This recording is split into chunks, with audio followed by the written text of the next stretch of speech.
Good morning, শুভ সকাল। খুব সকাল সকাল আজকে তোমাদের কাছে একটি নতুন ভিডিও নিয়ে চলে এসেছি।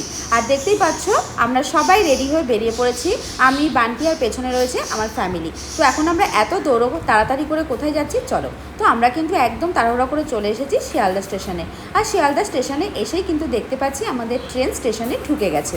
তো আমরা ট্রেনে করে কোথায় যাচ্ছি আর কোন ট্রেনে করে যাব পুরোটাই তোমরা দেখতেই পারবে। তো এই যে আমাদের ট্রেন হলো মা তারা এক্সপ্রেস। আর আমরা মা তারা এক্সপ্রেস করে যাব হলো রামপুরহাট, মানে তারা মায়ের কাছে। তো মা আমাদেরকে ডেকেছে, এই জন্য আমরা বেরিয়েও পড়েছি মায়ের কাছে যাওয়ার জন্য। তো চলো এখন ট্রেনে ওঠা যাক। ট্রেনে উঠবো, কিন্তু ট্রেনের দরজা তো এখনও খোলেনি। সবে ট্রেনটা যেহেতু প্ল্যাটফর্মে ঢুকলো, এই জন্য কিছুক্ষণ পর ট্রেনের দরজা খুলবে। তো ট্রেনের দরজা খোলার পর দেখো আমি কিন্তু ট্রেনে উঠেও পেরেছি। আর আমার আগে কিন্তু বাড়ির সবাই উঠেও পড়েছে। আর উঠতে দেখো এই যে সামনে দরজাটি উঠেই ছিল আমাদের সিট। তো সবাই বসেও পড়েছে, বাড়ির মা, বাবা, ননদ, নন্দাই, আমাদের পুচকু সোনা সবাই ট্রেনে বসে পড়েছে, আমার সোনা পাপাও। আমাদের ট্রেনের টিকিট যেহেতু আগের থেকে রিজার্ভেশন করা ছিল, এই জন্য আমাদের কোনো সমস্যা হয়নি সিটে বসতে। কারণ রিজার্ভেশন না করলে কিন্তু খুবই সমস্যা ট্রেনের সিট পাওয়া। আমরা তো সবাই সিটে বসে পড়েছি। আর এই দেখো, দেখতে পাচ্ছ আমাদের ফ্যামিলিতে সব থেকে বড় সদস্য কিন্তু একটা সিট নিয়ে বসে পড়েছে। আর আমাদের ট্রেনটা কিন্তু অনেকক্ষণই ছেড়ে দিয়েছে। আমাদের ট্রেনের টাইম ছিল 7:20, তো একদম টাইমেই ট্রেনটা ছেড়ে দিয়েছে। আর এখানে আমার সোনা পাপা জানলার ধারে বসে হলো ট্রেন লাইন দেখছে। তারপর দেখো ট্রেন ছেড়ে দেওয়ার পর কিছুক্ষণের মধ্যেই কিন্তু আমরা পৌঁছে গেছিলাম নৈহাটি জংশন। তো নৈহাটি জংশনে একটু ট্রেন থামার পর তারপরে ট্রেন ছেড়ে দেওয়ার পর সুন্দর গঙ্গার ওপরে ব্রিজের ওপর দিয়ে যাচ্ছিলাম। ব্রিজ পার হতেই দেখলাম সুন্দর সবুজের পথ। আর সবুজের পথ পেরিয়ে ট্রেন কিন্তু অনেকটা দূরই ছুটে চলেছে। আর তারপর ট্রেনে উঠলো চা, আর নিয়ে নিলাম একটু লেবু চা। আর লেবু চা খেয়ে নিলাম, যেহেতু জার্নি অনেকটাই, এই জন্য একটু লেবু চা খেলে ভালোই লাগলো। তারপর আমাদের ট্রেন পৌঁছে গেল বোলপুর শান্তিনিকেতন। আর তোমরা অনেকেই এসেছো এই ট্রেনে করে বোলপুর শান্তিনিকেতনে। আমরা এখনও আসিনি, আমরা অবশ্যই আসবো বোলপুর শান্তিনিকেতনে ঘুরতে। তারপর বোলপুর শান্তিনিকেতন ক্রস করার পর কিছুক্ষণ চলার পরে আমাদের ট্রেন আমাদের গন্তব্যস্থলে এসে পৌঁছে গেল রামপুরহাট। তো চলো এখন রামপুরহাট স্টেশন থেকে বাইরে বেরোনো যাক। আমাদের ট্রেনের জার্নি ছিল কিন্তু 5 ঘন্টা। তো 5 ঘন্টা পর আমরা কিন্তু পৌঁছেই গেছি আমাদের গন্তব্যস্থল।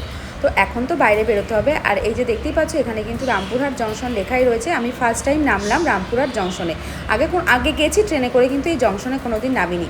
তারপর বাইরে থেকে কিন্তু স্টেশনটা খুবই সুন্দর, আমার তো খুব সুন্দর লাগলো স্টেশনটা। তো চলো এখান থেকে এখন মায়ের মন্দিরের ওখানে যাওয়ার জন্য টোটোতে তো উঠতে হবে। টোটো না অটো, যাই হোক কিছু একটা আছে। তো চলো কিসে ওঠা যাক। তারপর আমরা অটোতে উঠে গেলাম। আর অটোতে কিন্তু প্রায় আধা ঘন্টা লাগবে যেতে মায়ের ওখানে। তো অটোতে আমাদের প্রত্যেকের ভাড়া পড়েছিল পার হেড 50 টাকা করে। রামপুরহাট স্টেশন থেকে মায়ের কাছে পৌঁছানোর রাস্তা ছিল প্রায় 9 কিলোমিটার। আমরা কিন্তু চলে এসেছি মায়ের মন্দিরের কাছেই। আর সামনেই দেখতে পাচ্ছ তারামা সরণি। তো এই তারামা সরণির ভেতর দিয়ে কিছু পথ হাঁটলেই আমরা পৌঁছে যাব একদম মায়ের কাছে। তো এখন তো আমরা মায়ের কাছে যাব না, এখন যেহেতু আমরা অনেকটা জার্নি করে এসেছি, সকালের খাবার খেতে হবে, এই জন্য একটু ভালো রেস্টুরেন্ট খুঁজছিলাম। আর এখানে ভালো হোটেল ও রেস্টুরেন্ট সবই রয়েছে, তোমরা চাইলে সকালে ব্রেকফাস্ট করে নিতে পারো। আমরা কিন্তু অনেক কটা হোটেলে ঘুরেছি। তারপর আমাদের বাজেটের মধ্যে একটা সুন্দর হোটেল খুঁজে পেয়েছি, যেটা আমাদের খুব পছন্দ হয়েছে। আর হোটেলের নাম হলো হোটেল রিভার। সেটা হলো তারামা সরণির অপোজিটের রাস্তায়। হোটেলের ভেতরে ঢুকতেই প্রথমেই ছিল রিসেপশনের পাশেই ছিল হলো লিফট। আর লিফটে করে আমি উঠে গেছিলাম 3rd ফ্লোর। আর 3rd ফ্লোরে উঠেই আমাদের দুটো রুম নেওয়া হয়েছিল, 404 আর 402। তো প্রথমে তোমাদেরকে আমি 404 রুমটাই দেখাচ্ছি। এই রুমটি ছিল নন এসি। এখন সব রুমেই এসি থাকে, তো আমরা নন এসি করে নিয়েছিলাম কারণ ছোট বাচ্চা ছিল। আর ঢুকেই রুমের ভেতর ছিল টিভি, একটা আয়না আর খাট। আর রুমের ভাড়া পড়েছিল হলো 1000 টাকা।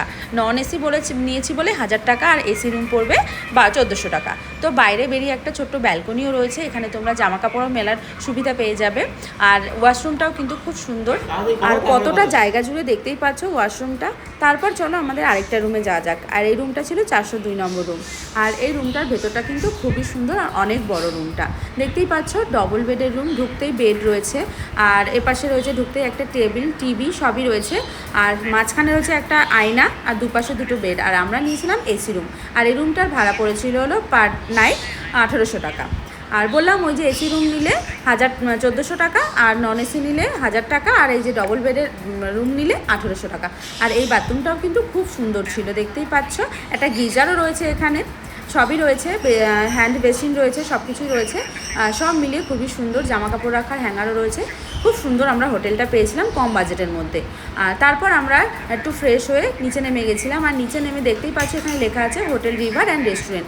এই হোটেল রিভারেরই রেস্টুরেন্টও রয়েছে, তো আমরা ওইখানে রেস্টুরেন্টে দুপুরে খাবারটা খেতে চলে এসেছিলাম। এই রেস্টুরেন্টের খাবার কিন্তু খুবই সুন্দর ছিল। তারপর খাওয়া দাওয়া সেরে একদম এসছি তোমাদের কাছে সন্ধেবেলা।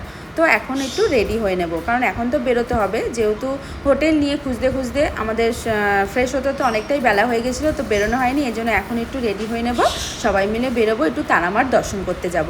তো মায়ের কাছে এসেছি, মাকে দর্শন করব না, তো মাকে তো আগে দর্শন করতেই হবে। তো এখন চলো বেরোনো যাক, তোমাদেরকেও দেখাবো। রাস্তায় তো বেরিয়ে এসেছি, আর বেরিয়েই এসে দেখি রাস্তায় প্রচুর ভিড়, প্রচুর মানুষ। তো চলো এখন মায়ের কাছে যাওয়া যাক, দেখি মাকে দর্শন করতে পারি কিনা আজকে। আমরা কিন্তু কালকে পুজো দেবো, আজকে যেহেতু শুক্রবার ছিল, তো এই জন্য শুক্রবারে এসেছি আমরা, আর পুজো দেবো শনিবারে মায়ের কাছে। আর দেখো এই যে মায়ের কাছে যাওয়ার পথে এত ভিড় রয়েছে। তো এই দেখো মায়ের মন্দিরের সামনে, যেহেতু এখন সন্ধ্যা আরতি হয়েছে, তো ভেবেছিলাম মাকে দর্শন করব, কিন্তু এত ভিড়ে আমরা ভেতরে প্রবেশ করতে পারলাম না। এই জন্য প্রচুর ভিড় হয়েছিল, এই জন্য আমরা যাইনি। তো একেবারে কালকেই মায়ের দর্শন করব আমরা। তো তারপর ওখান থেকে ফেরার পথে একটু আচারের দোকানে গেলাম, আচারগুলো দেখে মনে হলো একটু আচার নিয়ে নিই, খুব ভালো লাগছিলো। এখানে আচার নাকি খুব ভালো হয় শুনেছি, তো এখান থেকে আমরা একটু বাড়ির জন্য আচারও নিয়ে নিলাম। নানান রকমের আচার, আর খুবই কম প্রাইসে পাওয়া যায়। তারপর ওখান থেকে আসার পথে একটু সন্ধেবেলা আমরা টিফিনও সেরে নিলাম, আর টিফিনে দিয়ে দেখলে কত বড় একটা ল্যাংচা খেয়ে নিয়েছিলাম, আর নিয়েছিলাম হলো মশলা ধোসা। আর এখানের খাবারগুলো কিন্তু খুবই ভালো ছিল খেতে। তারপর বাড়ি ফেরার পথে আবার সাথে নিয়ে এসেছিলাম একটু চিকেন পকোড়া। তো রুমে বসে সবাই মিলে একটু চিকেন পকোড়া খেয়ে নিলাম। তো ঘুরতে এসেছি, খাওয়া দাওয়া তো থাকবেই, তাই তো। আর সবাই মিলে আসলে তো একটা আনন্দই আলাদা। আর সত্যি কথা বলতে অনেক দিন পর আমরা ফ্যামিলি মিলে আবার বেরিয়েছি একসাথে। তারপর রাতের খাবার খেতে বেরিয়ে পড়েছিলাম, আর আমাদের হোটেলের পাশেই ছিল আশুতোষ লজ অ্যান্ড হোটেল। তো এই হোটেলেই আমরা রাতের খাবারটা সেরে নেব। তো এইখানে ঢুকে দেখলাম ওইখানেও কিন্তু অনেক মানুষ খাচ্ছে, তো আমরা ভাবলাম এখানে আজকে একটু টেস্ট করা যাক খাবারগুলো কেমন। তো দুজনে মিলে বসে রয়েছি, আর বান্টি বলছে খালি খাওয়া ছাড়া তোমার কোনো কাজ নেই। তা বলবো ঘুরতে এসেছি, খাবো না, খেতে তো হবে, খাওয়া দাওয়া করে তারপরে সব কিছু।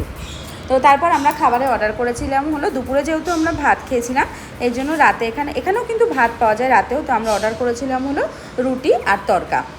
যেহেতু হোটেলটায় এত ভিড় হয়েছিল আর রুটি দিতে একটু সময় লাগছিল, তাই আমাদের অনেকক্ষণই বসে থাকতে হয়েছিল। যারা ভাত নিয়েছিল তাদের আগে দিয়ে দিয়েছিল, আর রুটিটা করে আনতে একটু সময় নিচ্ছিল, এই জন্য আমাদের বসে থাকতে হয়েছিল। তারপর কিন্তু অনেকক্ষণ বসে থাকার পর আমাদের খাবারটা দিয়ে গেল, আর খাবারটা খেতে ভালোই ছিল। তো রাতের ডিনার সেরে এখন তো চলে যেতে হবে হোটেলের পথে। আর সারাদিন কিন্তু খুবই জার্নি গেল, বুঝতেই পারলে তোমরা, সারাদিন জার্নি আর জার্নি। তারপর আসার পথে একটু কোল্ড ড্রিঙ্কস নিয়ে সবাই মিলে খেয়ে নিলাম কোল্ড ড্রিঙ্কস। আর তোমাদের সাথে আজকের ভিডিওটা শেয়ার করলাম। আমরা গেছিলাম হলো 29 তারিখে, তো তারাপীঠে যাওয়ার সব ভিডিওগুলোই তোমাদের সামনে আস্তে আস্তে নিয়ে আসবো। আমরা প্রথম দিন যে গেছি মায়ের কাছে, তো সেই ভিডিওটাই নিয়ে আসলাম আজকে তোমাদের কাছে। এরপরে পুজোর ভিডিও, সব ভিডিওই তোমাদের কাছে নিয়ে আসবো, তোমরা দেখতে পারবে। তো এই ভিডিওটা কেমন লাগলো অবশ্যই জানিও, ভালো লাগলে অবশ্যই একটা লাইক কমেন্ট করে দিও। তো চলো টাটা।